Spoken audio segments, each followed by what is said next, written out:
Hello, World History 1 students. This is Mr. Everton, and this is a video all about the Mandate of Heaven. We're talking about Chinese government and how it was organized. And thus, at the end of these notes, you should be able to answer this question. How was Chinese government organized? It's appropriate, don't you think? Oh, God. Okay. So this is a world map, and I want to make sure you know where China is when you look at a world map. It's in Asia. To be specific, it is located in East Asia. There, inside the red circle. Look, it's China.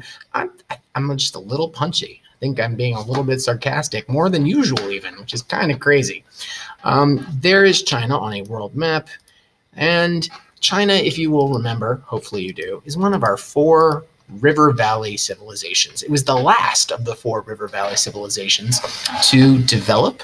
Hopefully you remember the name of the river. If Gary, the honor student, was here, he would tell you that it was the Huanghe, which means yellow river. Unfortunately, Gary, the honor student, is staying home sick today. Hope you feel better, Gary. Get over that strep throat soon. This is a picture, a map of what modern China looks like. You can see the yellow river located here. A little bit further south, you can see the Yangtze River, and you can see the Great Wall of China along that red line at the northern part of China. More on that in a future video. I promised you that we were going to be talking about Chinese government and how it was organized. Sorry about the bell. Chinese rulers got their authority from something called the Mandate of Heaven. The Mandate of Heaven is the Chinese version of theocracy. So Chinese emperors claimed that they were approved of by heaven, that they were given the authority to rule by heaven. And the Chinese word for heaven was Tian. And I hope that I am pronouncing that properly. If you're taking Chinese right now, you can probably let me know in class when you see me whether I said Tian right.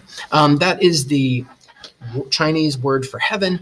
And it wasn't so much like a collection of gods and goddesses. It was this sort of general presence up in the sky. And the emperor was believed to be the son of heaven. That the emperor used that title, very similar actually to how the ancient pharaohs described themselves, as the sons of the god Horus. And there were a number of legendary emperors in Chinese history, figures who are probably more mythological than anything else, people who probably didn't really exist, but were held up as examples by Chinese scholars as, you know, what an emperor should be like. This is Yu the engineer, or Yu-Di, one of those legendary emperors who, according to mythology, was able to solve the problem of the flooding of the Huanghe River, and that is why he had the authority to rule. So the whole idea behind the Mandate of Heaven, and this is summed up very well in this quote from the Chinese scholar Mencius: "Heaven does not create people for the sake of the ruler. Heaven made the ruler for the sake of the people." So what's different about the Mandate of Heaven is that in China, it is important that the emperor is there doing the best he can to help the people. And that as long as the emperor is doing that, as long as the emperor is ruling the country wisely and effectively and taking care of the people of China, he will get to keep the Mandate of Heaven. But if an emperor starts to behave in a way that is corrupt, if an emperor starts to do things that are in his own interest, that are making him money or pleasing him in some way at the expense of the people, then bad things will start to happen. And there might be a flood, like maybe the Huanghe River will flood its banks and destroy lots of property and kill lots of people. Or maybe there will be an invasion. Some people from the north will come in on horses and start attacking people and stealing their food. Or maybe there will be a drought and all the crops will shrivel up and die, and it'll lead to famine, which, if you don't know, famine means a period when there's not enough food to eat. And when that happens, then the people rebel and they get rid of the emperor. They say, oh, we've had a flood and we've been invaded and there's been a famine. This is heaven showing us that the emperor is no longer, he's no longer approved of by heaven. Heaven no longer wants this emperor. He's lost the mandate. Exactly. Finna lose the mandate. Don't want that. So this is a different kind of monarchy. The emperor is a monarch, and the emperor is part of a hereditary dynasty, but only as long as the emperor is doing his job in a way that is morally upright, doing the right thing for the Chinese people. Now, by the way, we talk about Chinese history in terms of dynasties. We talk about dynasties as time periods in Chinese history where specific families ruled China. I'm going to give you a timeline to look at. Don't freak out. Here it is. You can see that all of Chinese history from 1766 BCE, that's very early, that's when Hammurabi's code was being written over in Mesopotamia.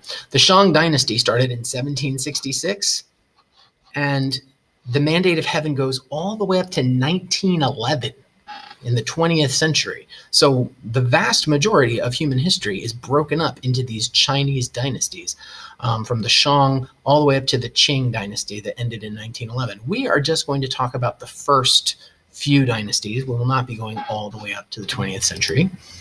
The earliest Chinese dynasty, which I already talked about in an earlier set of vidnotes, was the Shang Dynasty. And the Shang Dynasty was decentralized, which means that the emperor didn't have the power to control all of China. The emperor was recognized as the most powerful figure in China, and he had some control over the people around him, but China was not unified. The Shang Dynasty was centered around, was centered around the Huanghe River, which is where agriculture happened. And we talked about how they had achievements in bronze and making silk and writing on oracle bones.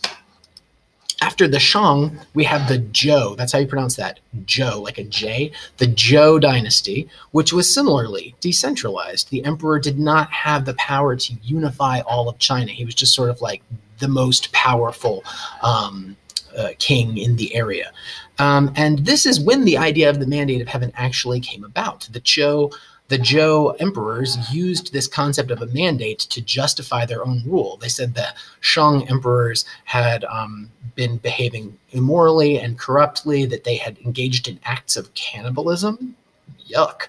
And they used that as a justification for claiming the Mandate of Heaven and overthrowing the Shang dynasty. They defeated the last Shang emperor in battle.